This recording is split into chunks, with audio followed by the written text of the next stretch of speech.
Now, I know you are here to learn how to prevent diastasis from happening when you are pregnant. Well, I have some bad news to share with you.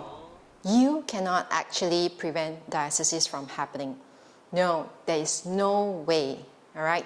Diastasis has to happen, otherwise your baby will not have space to grow.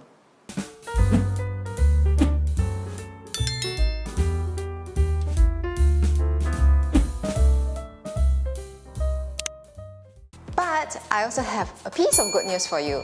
Even though we cannot stop and prevent diastasis from happening, we can manage it and learn how to support our core in a right way so that we can heal faster and better once baby is out. So in this video, I'm going to share with you 5 fundamental exercises that you can start doing while you're pregnant to manage diastasis, not to prevent it. If this is the first time you're watching this video, my name is Karine. I am a women's fitness coach. I help mothers get healthy and active right from the moment they get pregnant. Now, in this channel, you can find guest interviews, tutorials, product reviews, and takeaways that will help you lead a healthy, active motherhood. So consider subscribing to my channel. Before we get into the 5 exercises, here's why we cannot prevent diastasis during pregnancy. Now, we have this soft tissue line that runs down the center of our body called the linea alba. During pregnancy, the hormone relaxin will relax this soft tissue line and allow the belly to expand.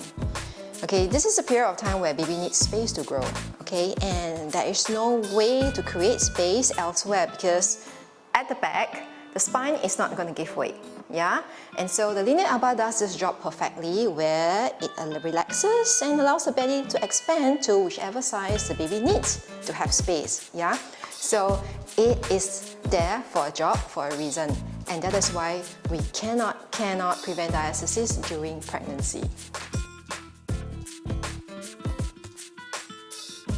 Now, when it comes to managing diastasis, you must understand that there are a few factors which will impact this phenomenon. How severe your diastasis is will depend on these factors. And I'm just going to share with you 3 of these factors in this video.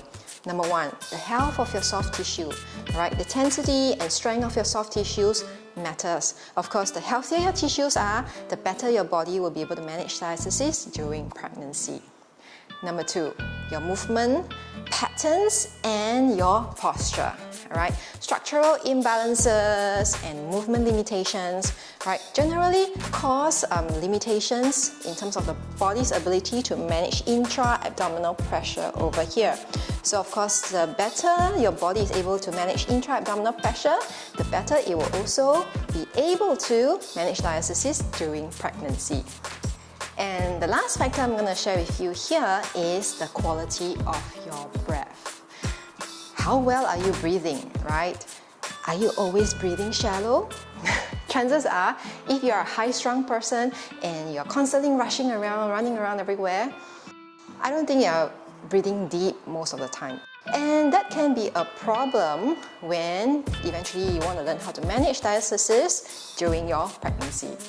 With these factors in mind, let us look into the 5 ways that can help you to manage diastasis during pregnancy. And the first one is breath work. You have to start practicing how to take full breaths. A big part of learning how to manage diastasis is to understand how to manage intra-abdominal pressure over at your abdominal canister here. Now, when your body is unable to dissipate pressure evenly, it will naturally find the weakest point in the body to send the pressure to, and that will naturally be the weakened linea alba right here in the front. So, start learning how to manage pressure by taking control of your breath. Place a palm on your chest and a palm on your belly. Notice how your palm moves up and down when you inhale and exhale. We want the palm on the belly to be moving up and down relatively more than the palm on the chest, right? That indicates deep breathing. However, if you find it hard to breathe deeply in this manner, try placing your palms here on your sides and on your ribs, right? Now inhale and feel like you're expanding and pushing your hands outwards. Then take your time to let go of your exhales.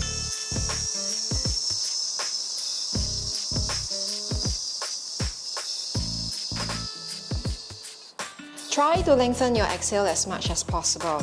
Now in the beginning, you may find this a challenge, but over time, you will be able to find your breath and flow with it nicely. Okay, now this simple exercises is how we teach you to learn how to manage your pressure within the abdominals. Now it's really the key component to prenatal and postnatal fitness, and you will do well to start from here. So practice this 12 to 15 reps each time. Number 2, you have to strengthen from the bottom up with the right pelvic floor exercises. Now that you are well acquainted with breath work, which we went through earlier, you gotta incorporate it into pelvic floor exercises to strengthen your core and the soft tissues from the bottom up. Our pelvic floor muscles are connected directly to the inner core muscles. The connective tissues are intricately connected, so strengthening our pelvic floor muscles in this manner will naturally help work on strengthening the connective tissues further up in the abdominals. Inhale, relax everything. Exhale,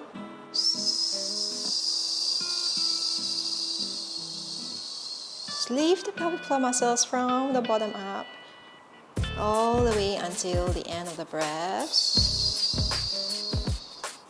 Then let go when you inhale again. Let go of everything, drop everything, and then start to exhale. Gentle pull from the pelvic floor muscles upwards until the end of the breath. Then let go again when you take the next inhale. This is fundamental breathing, so you will do good to practice this every day. Practice this 12 to 15 reps each time.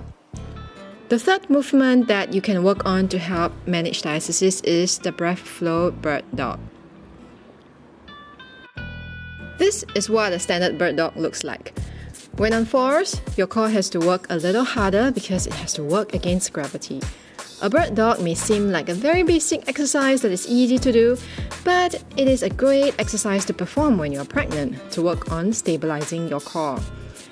Coupled with the breath work and pelvic floor strengthening techniques that you have learned earlier, this is bird dog at a different level. It is targeted at helping you manage your diastasis during pregnancy. The tummy drop. Exhale first. Get the pelvic floor engagement up first before we extend one arm and leg. By the time you come to the end of the breath, you're back here to center. Okay, let's try again. Inhale. Exhale first. Get the engagement before we move out to challenge the core. Come back to center here by the end of the breath. Practice this for at least 12 to 15 reps each time. The fourth movement you can really adopt during pregnancy to help you manage pressure and diastasis is to keep your hips mobile. There's really a lot going on in the hips in this region. Our pelvic floor muscle is here, and over here in front is the pubis symphysis. And over at the back, we have the sacrum. Right, and you have all these connective tissues that's connected over here.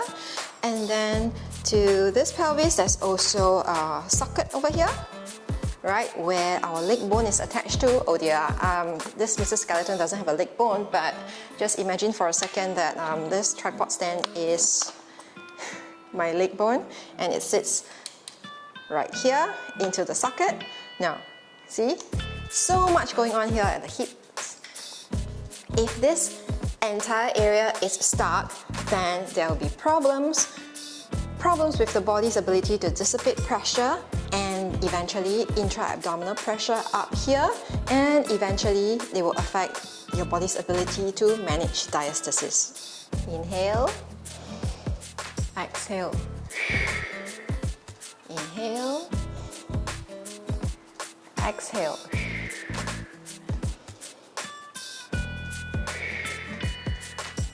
Side view looks like this.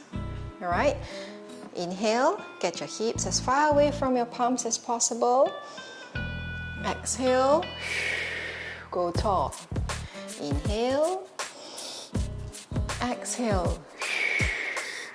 Inhale. Exhale. Second part to this is, now turn the knee outwards. So it's a 90-90. And we do the same movement. Inhale. Exhale. Inhale. Exhale. Now these movements will help to keep the hips here juicy and mobile. And so it will do you good to keep your hip area mobile and juicy. Do these hip shift movements at least 12 to 15 reps each day, and your body will thank you for it, especially when the time comes for birth and labor as well. Last but not least, you have to eat well. Eat whole and nutritious food. The health and quality of your soft tissues depends a lot on your nutrition. If you are not eating well, your body will not be nourished at the cellular level, and your soft tissues will be dehydrated and less supple. Top experts and dietitians working with soft tissues and musculoskeletal injuries commonly recommend to increase intake of vitamin C, zinc, protein, etc. Just like any other injury, healing connective tissues require a lot of repair work. And this repair work requires lots of nutrients and minerals at the cellular level to get the job well done. So mama, don't eat for two, but eat to nourish your body at the cellular level to support the health of your connective tissues. Now that I've shared with you the 5 fundamental ways that you can get started on to help yourself manage diastasis, I hope you can get down to practicing at least one of them now. Now that said, I just want to highlight to you that every one of us is different. We have very different bodies, different structures, and different physiologies. So what may work for one person may not exactly work for another. Okay, there may be still some situations where you need to seek professional help to help you get some clarity and targeted help should you need to. And for this reason, I highly recommend that you take a visit to a women's physiotherapist clinic to get further detailed checks should you need to. Okay, I've included some of the links to the physiotherapist clinics right here in Singapore down in the show notes below. But for now, Mummy, get moving. I can't wait to see you get stronger and fitter.